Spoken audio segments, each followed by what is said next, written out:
10-15 वर्ष झालं गेली हे सत्तेत आहेत, काय केलं काय त्यांनाच माहिती आहे. होय तर होय, नाही तर नाही म्हणणार. हां होय तर नाही कधी केलेलं बरं असं आमचा हे नेता. रस्ता करायचा आहे म्हणून सांगायचं, तिकडे रस्ता वाचायचं आणि ह्यातलं पैसे खायचं त्यातलं पैसे आणि याशिवाय धंदा केलं नाही तिने काय. हे सगळं खरं आहे पण हे विकास कुठं आहे? नुसतंच म्हणणं आहे, विकास नाही. आकडेवारी मोठी दाखवा लागले भाजप किंवा इथल्या नुसतंच नारळ फोडायचं, काम नाही. प्रत्यक्षात काम कुठं आहे?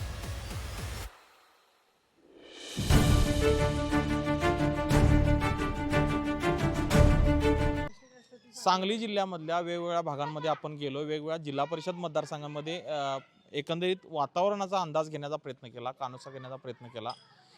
कोल्हापूर जिल्ह्याला लागून असलेल्या आणि मात्र सांगली जिल्ह्यात असलेल्या येल्लूर जिल्हा परिषद पंचायत समितीमध्ये नेमकं काय वातावरण आहे या अनुषंगानं आपण चर्चा करायला आलोय. इथल्या स्थानिकांशी, युवकांशी बोलणार आहे, वातावरण त्यांच्याकडनं जाणून घेणार आहे. काय वाटतं त्यांना जाणून घेऊया. सांगाल एकंदरीत जिल्हा परिषद पंचायत समितीचे निवडणुका लागलेल्या आहेत. हां प्रत्येक वेळेपेक्षा या वेळेला परिस्थिती आमची चांगली आहे. बर चांगली आहे 100%. मग आमची माणसं निवडून दिलीप दादा आमचे बर आणि ह्याच्या मॅडम त्या निवडून नक्की येणार. का निवडून येणार? निवडून येणार म्हणजे कार्य आमचं तसं चांगलं आहे. काय काम सगळी कामं पाहिजे तशी त्यांच्या आदेशाप्रमाणे केलीत आमच्या दिलीप दादा. येल्लूरमध्ये काय काम आहे? येलूरमध्ये बरीच कारखान्याची कामं तिने केली. कारखान्यांना त्यानं हो बर हो. अडीअडचणीला कोण उभा राहते? दिलीप पाटील आमचा उभा राहतो. उभा राहते. हो. कशासाठी फोन केलेला आणि काय केलेला आणि काय कशासाठी मत दिला होता? तुमचा अनुभव काय आहे? माझा अनुभव तसा साहेब सगळ्यात चांगला आहे. हां. पहिल्यापासून हां. त्यांच्या वडील घर म्हणजे घर एकच हां. आमचं एवढं येलोरातलं दिलीप पाटलाचं घर. प्रामाणिकपणे आम्हाला होय तर होय, नाही तर नाही म्हणणार. हां होय तर नाही कधी केलेलं नाही बर असं आमचा हे नेता. बरं एकंदरीत इथल्या निवडणुका जिंकतील असे उमेदवार जर म्हणायचे झाले तर कुठल्या कुठल्या उमेदवार असतील? आम्ही आता तुम्हाला सांगितलं की 2 नक्की निवडून येतील. येतील कामाचे जीव. हो. ठीक वातावरण आहे येल्लूरमध्ये. येरूरमध्ये काय आमचं दिलीप पाटाचं वातावरण चांगलं आहे. का चांगला आहे? चांगला आहे म्हणजे तो नेता चांगला आहे म्हणून चांगलं आहे वातावरण. नेता चांगला म्हणजे कामाचा नेता आहे का? हा मग म्हणूनच की कामाचं काय कामं केल्यात? काय वाटतं ते करतो देऊ. उदाहरण काय दिशील आम्हाला? हा उदाहरण काय दिशील? काय देऊ आतापर्यंत सगळं ते तीनच केले. केलंय. हा कोण कोण उमेदवार निवडून कोण कोण येतील इथनं? इथं कोण आता बघूया दिलीप पाटील हिरा सामना वाटतंय. वाटतंय. काय तुमच्या मुलींनी- कामासाठी तुम्ही दिलीप पाटलांच्याकडे कधी गेलेला काय? कायम आमची कामं करतो. म्हणजे कामाचा माणूस आहे. हा मग इथल्या कामाच्या अडचणीसाठी सगळी नागरिक सगळे नागरिक इथं जमतात. बर आमचं सगळं भाऊ बनाव इतर सगळी जमतात. विरोधक आहेत म्हणतायत आम्ही कामं केल्यात इथं. किती असते ती तिने बी केले असतील. होय नाही का तर सगळं खायचं म्हणतो तर करा नको काय दाखवा काहीतरी दाखवा पाहिजे की.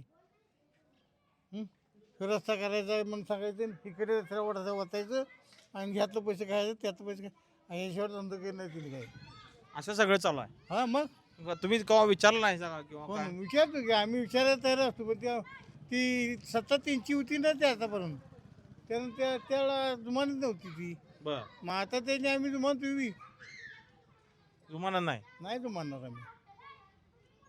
आम्ही आमची सीट आणि निवडून आणणारच आम्ही. येणार काय तुमची सीट निवडून? निश्चित येणार आणि नाही आलं तरी सगळं काही ठेवून जाणार का. येल्लूरकर आहेत का पाठीची ते? हा येल्लूरकर पाठीचे आहेत का? कोणाच्या तुमच्या सीटच्या येल्लूरकर पाठीचे आहेत का? नाहीतर काय त्याच्या मागण्याची भावकी आमची किती मोठी आहे. भावकी आहे तुमची मग येणार निवडून? 400 घर आहेत आमची. 400 घर. हा पाटलाची. मग किती लीड देणार? हा लीड किती देणार? ते आता काही सांगू शकत नाही हा. पण निवडून निश्चित येणार. खात्री आहे? हा अगदी. यावेळी हे जे स्थानिक स्वराज्य संस्थाचं जे इलेक्शन लागलेलं आहे त्याच्यामधून जयंत पाटलांच्या माध्यमातून स्थानिक स्वराज्य संस्थेमध्ये खूप मोठ्या प्रमाणात काम आहे. प्रत्येक गावामध्ये जे रस्ते असतील, वाहतूक सुविधा असतील, हे सर्व आणि जयंत दारिद्र्य निर्मूलन ही जी त्यांची संस्था आहे ती बऱ्यापैकी काम करते. कोणाच्या डोळ्याचे प्रॉब्लेम असेल, कोणाचं काय असेल, तोपर्यंत घराघरापर्यंत हे पोचलेले आहेत आणि ह्यावेळी चांगला अवेअरनेस झालेला आहे आणि त्यामुळे आता नवीन कोणाला तर चेहऱ्याला संधी द्यावी. 10-15 वर्ष झालं गेली हे सत्तेत आहेत, काय केलं काय त्यांनाच माहिती आहे. त्याच्यामध्ये कोणताही काही चेंज नाही, कोणताही बदल नाही आहे. त्याच्यामुळे आता येणाऱ्या नवीन नेतृत्वाला, कोणतं नवीन नेतृत्वाला जे काम करतो त्यांना एक संधी देऊन बघूया असं इथल्या स्थानिक जनतेच्या डोक्यात आहे आणि ते ह्यावेळी नक्कीच परिवर्तन होऊन जाईल अशी आम्हाला सर्वांना खात्री आहे. परिवर्तन म्हणजे उमेदवार जर विनिंग बद्दल बोलायचं झालं तर कोण उमेदवार निवडून येतील? आता सध्याचं वातावरण पाहिलं तर दिलीपदादा निवडून येतील अशी म्हणजे खात्रीच आहे आम्हाला सगळ्यांना. दिलीपदादा आणि जिल्हा परिषद जे उमेदवार आहेत राजे घोरपडे हां. त्या वहिनी निवडून येतील ही आम्ही खात्री आहे आणि त्याच्यामध्ये. तसं वातावरण आहे वातावरण का? आहे, नक्कीच वातावरण आहे. या जिल्हा परिषद मतदारसंघात आहे वातावरण? आहे नक्कीच. क्षेत्रा नेमकं जिल्हा परिषदेच्या अनुषंगाने जर बघायचं झालं तर इथनं कोण निवडून येईल वाटतंय? कोणाचा सपोर्ट आहे किंवा कामं कोण करतायत? कामं बघायला गेलं तर जयंत पाटील साहेबांची इथे येलूरमध्ये म्हणा, साईडच्या गावात बाकीच्या गावात जवळपासच्या भरपूर कामं आहेत त्यांची. हां. आता नाही गेलं तरी 11 कोटीच काहीतरी, म्हणजे मी पूर्ण वाचलेलं नाही ते. 11 कोटीचा निधी येलूर गावाला, फक्त येलूर गावाला 11 कोटीचा निधी त्यांनी पुरवलेला आहे. तसं म्हणायला गेलं तर ज्या आता जे शिका आहेत म्हणजे उभारलेले उमेदवार दिलीप पाटील दादा हे फिक्स येणार निवडून. नंतर राजे घोरपडे, देविका राजे घोरपडे हे जिल्हा परिषद उभारले आहेत, त्यांचं सगळे आहे ते सगळं फिक्स निवडून येणार. आमची तर गॅरंटी आहे 30 सीट लागणार. का तुला वाटतंय तसं ते निवडून येतील? बघायला तर त्यांची कामं भरपूर आहेत. दिलदारांची म्हणजे मला सपोर्ट म्हणा, माझ्या कोणत्या गोष्टीत माझ्या घरच्या अडचणी, माझ्या स्वतःच्या वैयक्तिक काही अडचणी, माझ्या पाठीमागे दिलदादा 100% उभं राहिली होती. दिलदादा म्हणा, त्यांचा मुलगा राज पाटील, दिग्विजय पाटील हे पूर्णतः माझ्या मागे उभं राहिली होती. तेव्हा मला गॅरंटी आहे दिलीप पाटील ही माणसं कामाची आहेत काय? आहेत 100% कामाचे आहेत. अडी अडचणीला उभा राहतात? 100% माझ्या मागे उभा राहिलेली आहेत. तुझ्या माझा मागे स्वतःचा अनुभव आहे, माझं वैयक्तिक काम, हां. माझ्या वैयक्तिक कुठल्या अडचणी, माझ्या घरातल्या अडचणी 100% माझ्या मागे उभं राहिलेली आहे ती माणसं. त्यांचं पूर्ण घर नंतर दिलीप पाटील दादा म्हणा, त्यांचा मुलगा दिग्विजय पाटील, नंतर त्यांचा पुतण्या संग्राम पाटील पापा, त्यात उपसरपंच दिल्लीवरचे 100% माझ्या मागे सगळे उभारलेले आहेत. निवडून येतील म्हणायचा विचार करायचा झाला कोण येतील नाही येणार, माझी गॅरंटी आहे. तर वाटते? हो वाटते. मी रोज आता इथे काय बरं, आजूबाजूला वातावरण काय आहे? आजूबाजूला ते वाटतं आमचं आहे. म्हणजे दिलीप पाटील दादांचं, देविका घोरपडे यांचं आहे. जयंत पाटील साहेबांची सीट 100% फिक्स निवडून येणार, दोन्ही पण सीट. तुला एकंदरीत तुमच्या अडी अडचणीला कोण उभा राहतो? आमचे ते जयंतरावजी पाटील त्या अडचणीला उभा राहतात. काय अडी अडचणीला? म्हणजे पाण्याचे रस्ते किंवा ऊसाचे शेतीबद्दल रस्त्याचे विकास काम किंवा अन्य काय तहसील कार्यालय पुन्हा जिल्हा परिषद वगैरे या ठिकाणी साहेब आपला माणूस म्हणून उभा राहते. बर, आता साहेब आपला माणूस उभा राहतात कारण जिल्हा परिषदेच्या निवडणुका लागल्यात. बर, इथनं कुणाला संधी देतील येलोर ग्रामस्थ वाटते? ग्रामस्थ साहेबांच्या उमेदवाराला तर पसंती देतील. जयंत पाटलांची खरंच इथं कामं आहेत? भरपूर काम आहे. विरोधक देखील म्हणतात आम्ही कामं केले, आम्ही विकास करतोय. सगळे म्हणणार की जे पुढारी ते म्हणणार आम्ही काम केलं, तर काम पण केलं खरं काय आहे? तर काय साहेबांनीच काम केलं पाहिजे. काळापासून पहिल्यापासून पूर्वीपासून पूर्वीपासून ते कारखाना ओपनिंग पासून त्यांचे पूर्वीपासून म्हणजे किती वर्ष झालं? जवळजवळ म्हणजे साहेबांचे तर 20-25 वर्ष झाली असतील. आणि त्यांच्या अगोदर त्यांचे वडील राजाराम राजाराम पाटील पण आमच्या गावात ज्या वेळेला कुठेही वाळवा चालू केला म्हणजे आमच्या वारणा विभागाला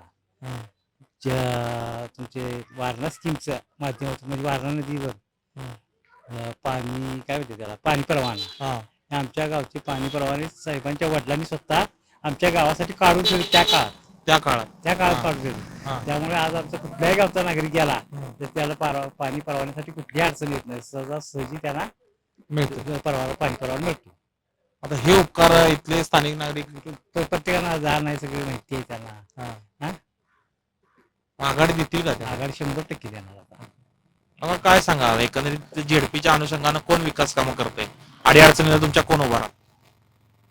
जयंत पाटील कारखान्याच्या माध्यमातून, बँकेच्या माध्यमातून व्यवस्थित अगदी सगळी कामं एकदम क्लिअर कट.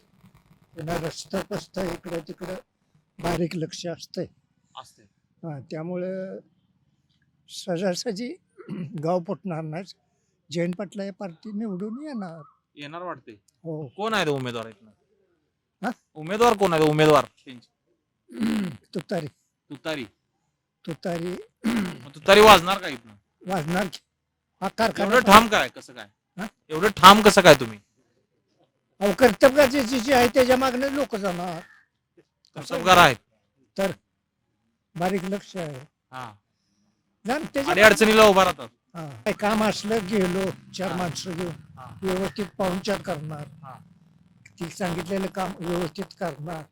इलेक्शनचं असो अथवा कारखान्याच्या माध्यमातून असो नाही शेतीचं असो ते त्याचा विचार करून सांगणार, कामं करणार. मार्ग काढतात काय? मग अशा माणसाला मागणं जायला नाही तर जायचं कोणा असं आहे. विरोधक पण म्हणतात आम्ही इथं कामं केल्या. हं? विरोधक म्हणतात आम्ही कामं केल्यात, विकास कामं आम्हीच करतोय. आता समजेलच की इलेक्शनला किती कामं केली ते काय नाही ती लगेच समजतो. म्हणजे काय सांगाल एकंदरीत जिल्हा परिषदेच्या अनुषंगानं वातावरण कसं आहे? वातावरण काय आपलं काहीतरी यांची कामं, आमची बँकेची कामं म्हणा, काही गाव लेवलला किंवा रस्ते म्हणा, हे काम करतात. करतो. इथनं जर उमेदवार कोण निवडून येतील जर अंदाज बांधायचा झाला तर तुमच्यामध्ये कोण येईल? आपले त्याच्यावर घेतले काय एवढं का ठाम आहे? ठाम म्हणजे काय तरी आपले बघा इथली माणसं काय काय अडचणीतली माणसं, गोरगरीब माणसं काय काय लागलेले त्याचं हा, रस्तेच काम म्हणा, कुठे अडचण आली करतात ते. करतात. एकंदरीत या जिल्हा परिषदेचा निकाल काय असणार? जिल्हा परिषद आमचीच लागणार. खात्री आहे? हो, इथं आता रस्ता ती केला तेव्हा उशी गेली ती. तो ऊस जायला नाही मार्ग नव्हता. आतापर्यंत ऊस गेला नसता. आत्ताच होऊन गेला. आतापर्यंत ऊस गेला नसता. साहेबांच्या मुलग्यानं पुढं या नाही, लांब पाण्याचं काम पडलं. केलं, इरिगेशन पाणी. महिनभर. त्यामुळे आमची ऊस आत्ता गेली. नाही ऊस गेली नसती लोक. नाही, नाही. कारण पाण्याची परिस्थिती बिकट आहे बाहेर. साहेबांनी 2 वेळा आमदार बाबच्या फंडात निघावा, कारखान्याच्या माध्यमात निघावं आणि स्वतः आता कारखान्याच्या माध्यमात आता आणि म्हणजे मुलीकरण केलं आणि करतो म्हटले. लक्ष आहे त्यांचं. लक्ष आहे. लक्ष आहे. लक्ष आणि कोल्हापूर जिल्हा सांगली जिल्हा जोडण्याचं काम 1-3 महत्वाचं काम केले ना. पहिलाच रस्ता केला ते बंधाऱ्याचं काम पण पूर्णत्वाला नेणार आहे. बंधाऱ्याचं काम आता अपुरं आहे तर ते पूर्णत्वाला नेलं तर कोल्हापूर जिल्हा आणि सांगली जिल्हा म्हणजे आमचं कोल्हापूरला जाण्याचं आमचं टोल नाका पण वाचतोय, अंतर पण वाचतोय, तेल पण कमी होते, सगळं होते. ते करतो म्हणलं. 100% करणार. काम चालू झाले काय? काम रस्ता पूर्ण झाला. आता पुलाचं काम उन्हाळ्यात चालू होईल आता. चालू आहे. एकंदरीत तुम्ही त्यांच्या कामात समाधान आहे? पूर्ण समाधान. काय जिल्हा परिषदेचं वातावरण काय? चांगलं आहे. कुणाला चांगलं आहे? राष्ट्रवादी जी आहेत ना, हा. दिलीप पाटील वगैरे हा. चांगलं आहे. चांगला आहे. का चांगला आहे? कामं केली त्यांनी. कामं केलं. काय केलं काम? रस्त्याचं बांधलं माणसांनी असं हे काम केलेलं आहे रस्त्याचं. आणि काय काय केलं? राष्ट्रवादीचे नेते इकडे असतात काय का? येतं जनसंपर्क आहे का? हाय असतं. काय कामाला कशानिमित्त आलेले काय शेवटचं? आता म्हणजे मग असू दे करू आपण, तुमचा झेडपी ह्योच आहे की. हा, मग तेच मग तुमचा अनुभव काय? कार्यक्रम बोलावून येतं. बर बस काय तुमच्या एकंदरीत जिल्हा परिषद मतदारसंघाचा काय निकाल असणार? अनेक तुम्ही पावसाळे काढलेत म्हणून तुमचा अंदाज विचार राष्ट्रवादी असणार. खात्री आहे का? खात्री आहे बघा, मतदान करणाऱ्यावर माझी वैयक्तिक खात्री आहे. तुम्हाला वाटते ना जिल्हा परिषदेला इथं काय वातावरण वाटतं? चांगला आहे. कुणाला चांगला आहे? राष्ट्रवादी काँग्रेस शरदचंद्रजी पवार पक्ष का? कामं केली ती. कामं केल्यात. हो. काय कामं केलं? रस्तेच केले, धरण 4 कोटी बांधले, बँक आहे साहेबांची, इथं कारखाना आहे, त्या माध्यमातून सगळं यंत्रणा लागते आपली आणि पोरं कामाला आहेत बरीचशी गावातली. राष्ट्रवादीचं चांगलं काम आहे म्हणते, भाजप मात्र आपण विकास केलाय, गतिमान विकास आपण करणार म्हणते. नाही, सगळं खरं आहे पण विकास कुठं आहे? नुसतंच म्हणणं आहे, विकास नाही. आकडेवारी मोठी दाखवा लागले भाजप किंवा इथल्या. नुसतंच नारळ फोडायचं काम नाही. प्रत्यक्षात काम कुठं आहे? प्रत्यक्षात काम पाहिजे. जसं आता मी सांगतो तुम्हाला 4 कोटीच काम केलं, तसं काम पाहिजे. तशी कामं नाही. काम नाही. काम साहेबांचं, जयंत पाटील साहेबांचं काम एक नंबर हाय काम. हाय. आता इथल्या उमेदवार निवडून कोणी येतील अंदाज बांधायचा झाला तर? ते आमच्या जिल्हा परिषदेच्या देविका भोजराज वरपुडे ते येणार निवडून 100%. आणि दिलीप पाटील येलोडचे ते बी निवडून येणार. खात्री आहे? 100%. इथला निकाल काय असणार मग? का दोन्ही बी हेच सीटा लागणार.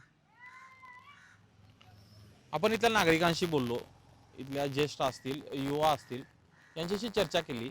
इथल्या विकास कामाच्या अनुषंगानं इथले नागरिक जे आहेत ते मतदानाचा कौल स्पष्ट करतात. आमच्या कामाला कोण येते त्यासाठी आम्ही उभा राहणार, आता मतदानाच्या निमित्तानं आम्ही त्यांना सपोर्ट करणार, असा इथला एकंदरीत जनमताचा कौल आहे. मी सध्या इथंच थांबतो. धन्यवाद. अशाच नवनवीन अपडेट्ससाठी डिजिटल कोल्हापूर चॅनेलला सबस्क्राईब करायला विसरू नका.